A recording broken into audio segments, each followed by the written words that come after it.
अस्सलाम वालेकुम नाज़रीन। खिलाई टेक्नोलॉजी में पाकिस्तान ने अहम कामयाबियाँ हासिल की हैं। पाकिस्तान ने अपना जदीद जो सेटेलाइट है वो लॉन्च कर दिया है। स्पार्को की जानब से ये सेटेलाइट मुकामी तौर पर तैयार किया गया था, जो चीन में लॉन्च किया गया।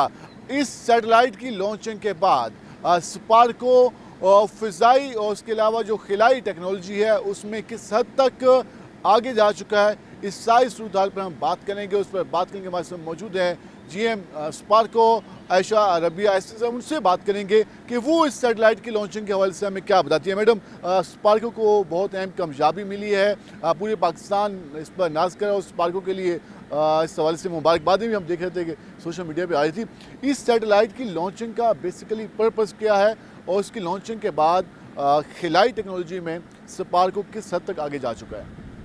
अस्सलाम वालेकुम। ये अर्थ ऑब्जर्वेशन सेटेलाइट है।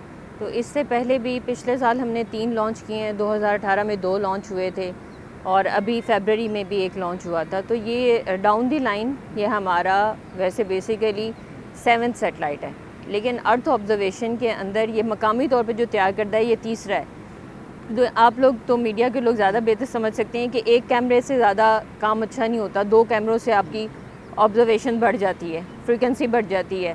तो इसी तरह ज़मीन को अगर आप समझ लें एक स्टूडियो है और वो बहुत बड़ी सी है, तो उसके ऊपर एक से ज़्यादा कैमरास का काम होता है। तो इसी तरह कोई भी मुल्क जो है वो अर्थ ऑब्जर्वेशन में एक सेटेलाइट पे नहीं होता, वो पैदर पे हमारे आगे से आगे बनाता जाता है। तो हमारे विजन में ऑलरेडी था कि हमने इसकी सीरीज़ ऑफ सेटेलाइट लॉन्च करनी है। तो अल्हम्दुलिल्लाह पिछले साल एक मकामी तो हमने देखा कि फेब में EO2 लॉन्च किया गया, अब EO3 लॉन्च किया गया। तो हम कह सकते हैं कि खिलाई मैदान में पाकिस्तान अब बहुत आगे जा चुका है। जी अल्हम्दुलिल्लाह पाकिस्तान ने बहुत ज़्यादा तरक्की की है पिछले रीसेंट ईयर्स के अंदर, खुसूसन मकामी तौर पे इंडिजिनस सेल्फ रिलायंस की तरफ उसका काफ़ी काम बढ़ गया है। इसके अंदर जो पिछले सेटेलाइट्स की निस्बत डिफरेंट चीज़ है, इसमें मसनूई ज़हानत का मॉड्यूल लगा हुआ है, AI का मॉड्यूल लगा हुआ है। तो चूँकि आगे से वक्त जो है वो AI का ही आ रहा है, तो इसको हमने सेटेलाइट बेस्ड टेक्नोलॉजी यूज़ की है ताकि हम आगे से आगे इस मैदान में भी स्पेस बेस्ड AI भी डेवलपमेंट में चाह चुके। इसमें स्पार्को के जो हमारे साइंसदान हैं उनका इसमें किस हद तक रोल था, और इंजीनियर्स का किस हद तक रोल था, कितनी कंट्रीब्यूशन की गई और कितने टाइम में ये तैयार किया गया? ये टाइम तो इसको हर सेटेलाइट को बनने के अंदर तकरीबन 2 से 2.5 साल का अरसा लगता है, और ये पैरेलल मुख्तलिफ सेटेलाइट्स पे काम हो रहा होता है। इसी वजह से आपको बार बार अल्हम्दुलिल्लाह कौम को ये गुड न्यूज़ सुनने को मिली है। होता ये मकामी तौर पे तैयार करने का मतलब ही है कि ये पाकिस्तान में स्पार्को के इंजीनियर्स और साइंटिस्ट की ही एफर्ट है। तो from the conception of the project से लेके उसकी लॉन्च फैसिलिटी तक पहुंचाने में, और वहाँ पे भी इवन जो टेस्टिंग होती है उसके अंदर हमारे ही लोग इन्वॉल्व होते हैं, और इसी का मतलब है कि मकामी तौर पे तैयार करता है।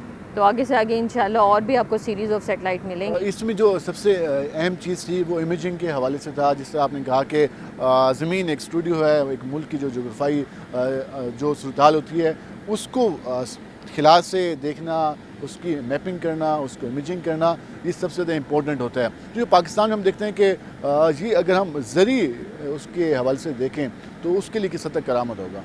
ज़रिए हवाले से जो हमारे पहले 2018 से सेटेलाइट हैं वो भी अर्थ ऑब्जर्वेशन में काम कर रहे हैं।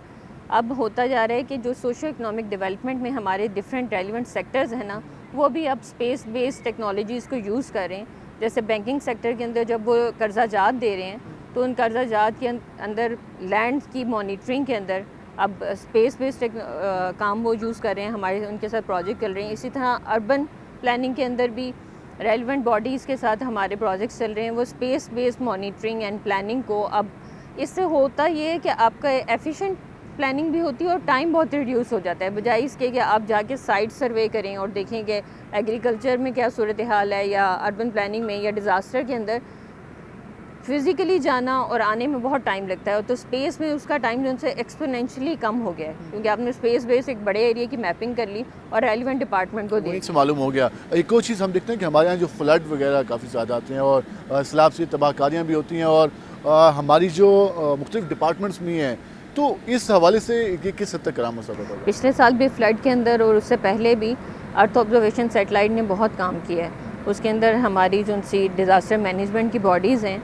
वो एवैक्यूएशन प्लान के अंदर और उसकी रिहेबिलिटेशन के अंदर इवन अभी तक हमारा उनके साथ प्रोजेक्ट चल रहा होता है कि वो चूँकि ज़ाहिर बात है फ्लड आ गया है, अब उसको रिहेबिलिटेट भी करना होता है, उस एरिए को दोबारा आबाद करना है, लोगों को रीलोकेट करना है। इस सिलसिले के अंदर क्योंकि बहुत सी ऐसी जगह होती हैं जहाँ पे सड़क इतनी तबाह हो गई है कि आप फिज़िकली नहीं जा सकते।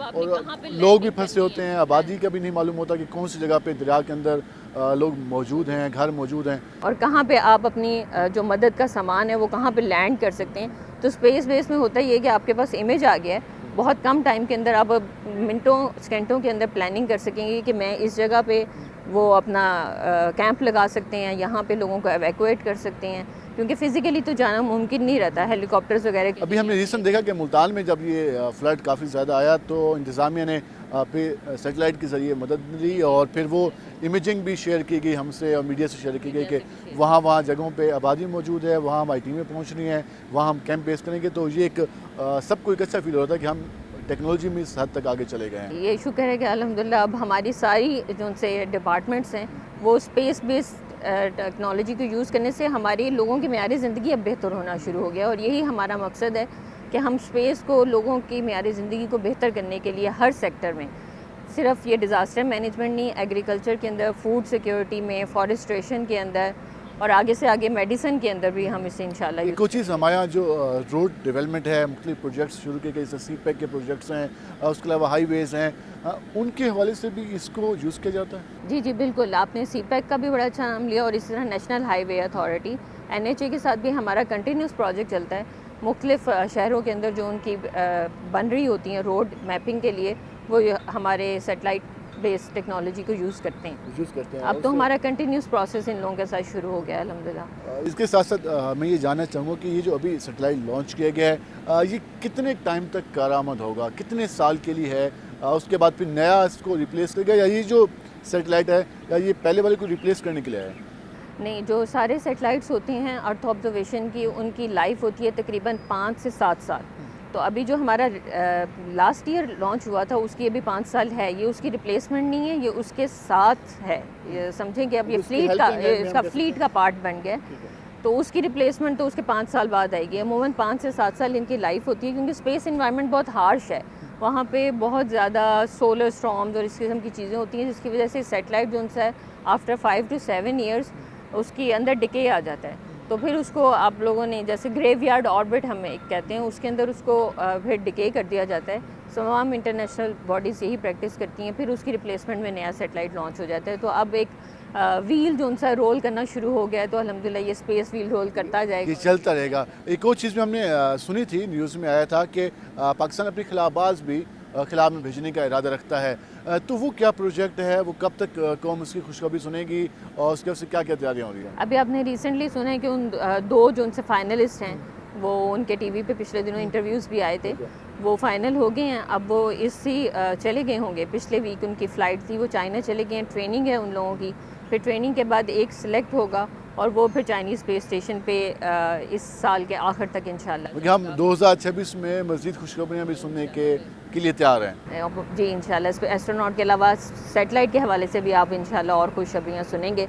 बाकी अल्लाह ताला का शुक्र है कि हम 1 by 1 एक से दूसरी लूनर बेस्ड हमारा रोवर भी तैयार हो रहा है, वो भी इंशाल्लाह जल्दी 2-4 सालों में आप उसकी भी खुशखबरी सुनेंगे। लास्ट में मैं जानना चाहूँगा कि अगर हम रीजन की बात करें, रीजन में हमारे पास आसपास काफ़ी सारे ममालिक मौजूद हैं, पाकिस्तान उन ममालिक को किस तरह कम्पीट करने में कामयाब हुआ है?